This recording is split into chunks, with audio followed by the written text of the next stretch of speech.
Alright, YouTube, today in this video, I will be teaching an intermediate course on how to do a taper just using blades. Here you can see I'm using the triple lock blade and I'm just creating my first guide.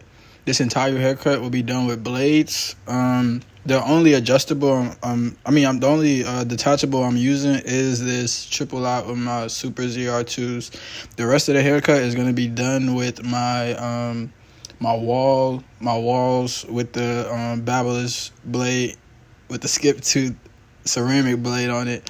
That was just a modification I did, just being experienced, knowing how to tailor to my equipment and my instruments. Just just playing around with it.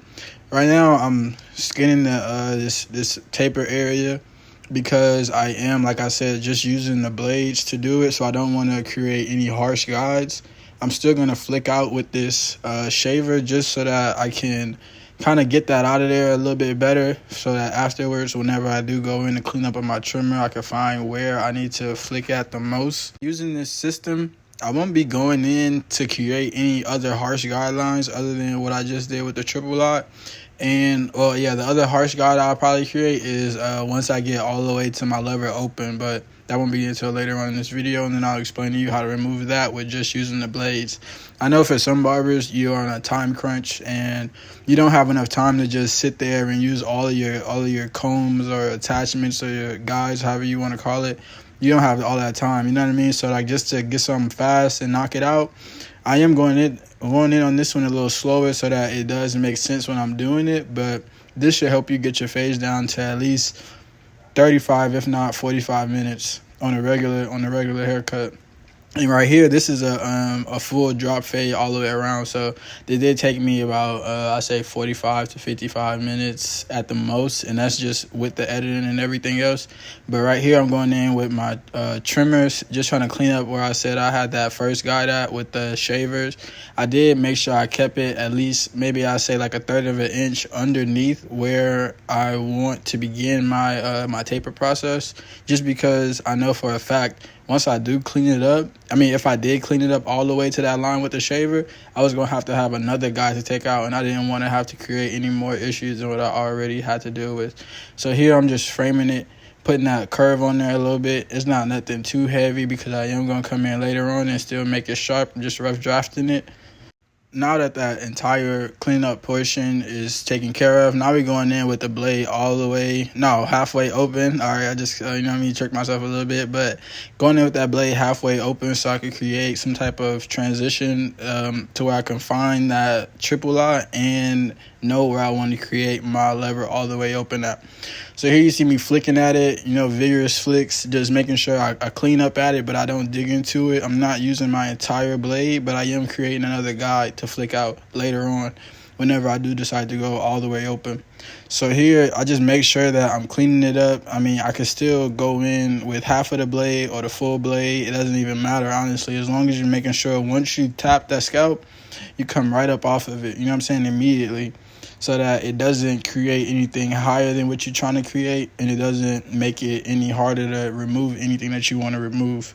So that now, since I am going in higher, I'm going in all the way open. You did see me use the triple out earlier, so I don't really have to do too much lever close, So now it's just open and making sure I flick out this upper guide just so that I can get a transition for that taper portion.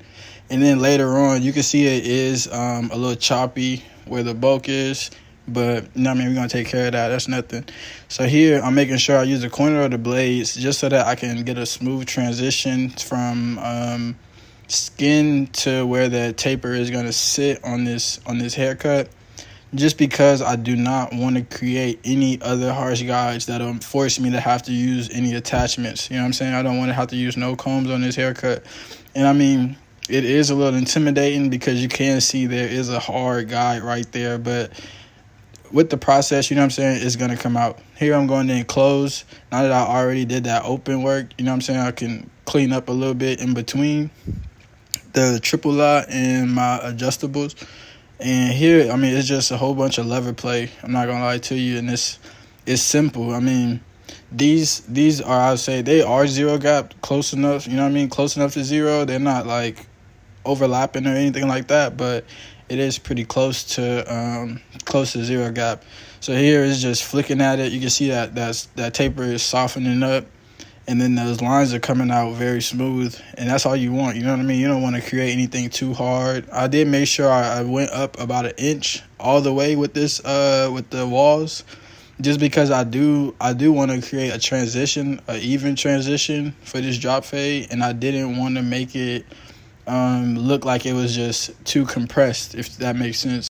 Don't forget, I did say before this video began, this is not for beginner barbers. Honestly, this is for people who have at least, I'd say probably like a year of experience, or just know how to do a haircut in, you know what I'm saying, a decent time of 45 minutes altogether. So here, I'm making sure that I brush and I flick. I use the corners on my blades the higher I get up into this taper, because with the corners of your blades, all you can do is thin the hair. You're not cutting anything. It's kind of like using your thinning shear, you know what I mean? So, like, I'm just thinning those hairs so that it cuts off less, and it still brings that transition together from where I began into where I wanted to be at. Because as you can see, I mean, the higher it gets, the transition starts to look a little different. You can see a couple areas, one right there by the edge up, and then another line right there on the parietal ridge. And here you see, I just created a line going towards the occipital bone, and that's what I wanted to do, because I do know how high I need to take this taper up. And as I said before, still I will have to use the corners of my blade regardless. So I'm not worried about that at all. Like I said, don't get intimidated with it. You just have to play with it. The higher you go up, the less teeth on the blade you're going to use. And I mean, just stick with the process, and it'll all turn out to be successful. And I'm not gonna lie to you, this method is a lot simpler if you did, like I said, already have some type of experience, either just as far as years is concerned, or knowing what type of instruments you're using, and as well as if you are comfortable with the canvas that you're cutting. Now, I'm not gonna lie, this is my first time ever cutting him, so I did go into it kind of thinking like, I hope I don't have any cowlicks or have any dividends where dips where I can kind of like dive into the wrong area and make the transition look bad, to where I was going to have to use a guide. But I was, you know what I'm saying, lucky enough to be able to, you know what I'm saying, have a decent canvas to work with, and then just put my touches on it. So here I'm still flicking out at those dark spots I see. As you can see, I just removed one of them.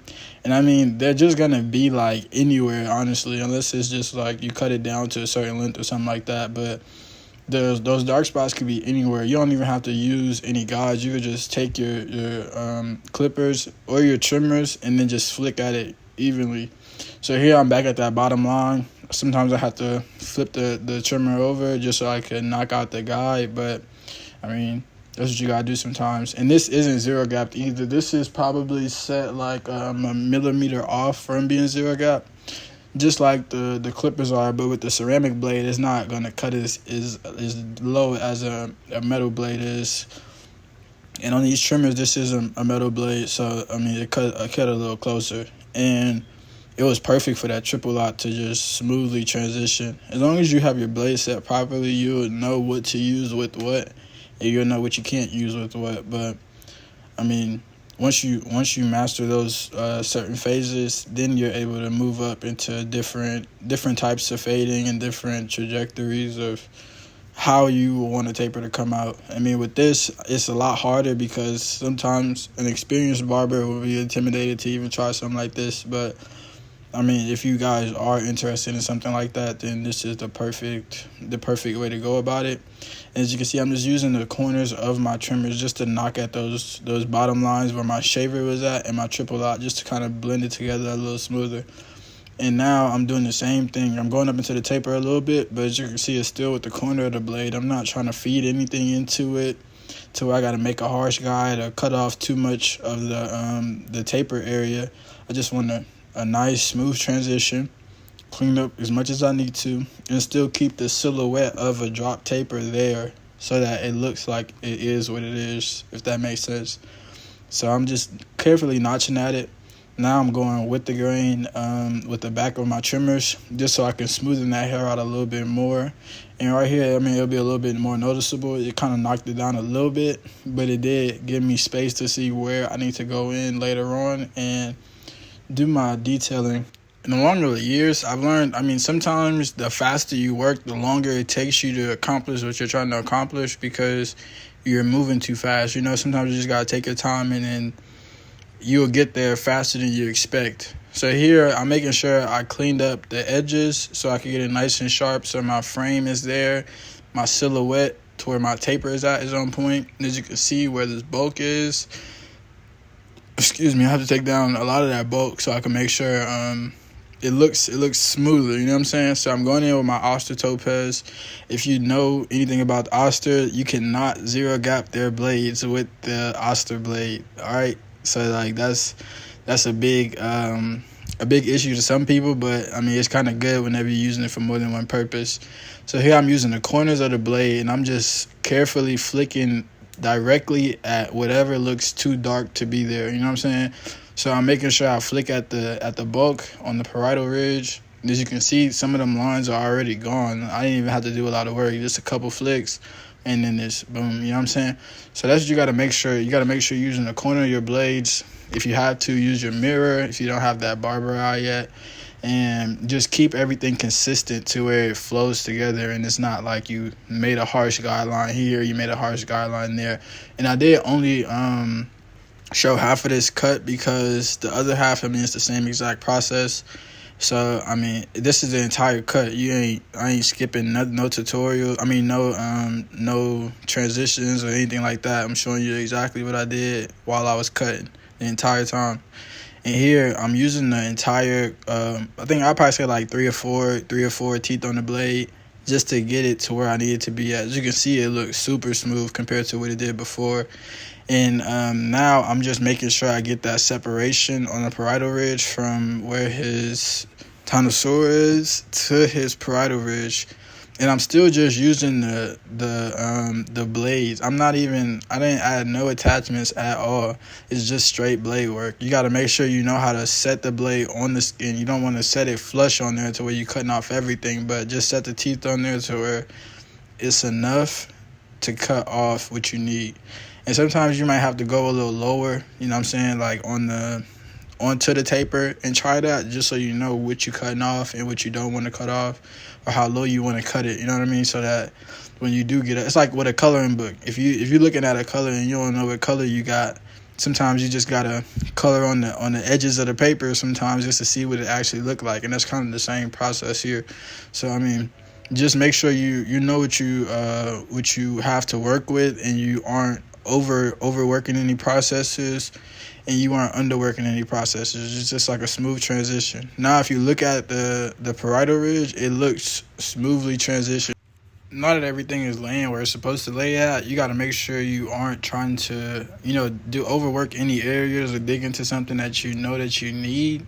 So just make sure you keep everything consistent. Don't hold the blade flush to the head. Just tilt it a little bit and you should be able to cut off exactly what you're trying to cut off. It's just like a freehand trim basically. So here I'm still detailing, but at the same time I'm making sure I don't go into anything I don't need to go into. The taper is already complete. Everything is finished. It just got to make sure me personally, I touch up those minor areas that I noticed just based off of like the area looking like it may be done already when it isn't. So still, like I said, just touching up on those areas. As you can see, most of it is already gone, but I mean, still, I just wanted to make sure everything was how I needed it to be before I even let him get up out of the chair. Now I'm still cleaning up at those bottom guys because, I mean, as you do know, the shaver does make it a lot more complicated. But, I mean, just cleaning it up, making it look neat and tight, just so that everything flows together evenly is a big key. This is the entire cut. If you have any questions, you can leave them down in the comments. If you like this video, be sure to leave a like, subscribe to the Instagram, Barbering by Jay, and I'll see you next time.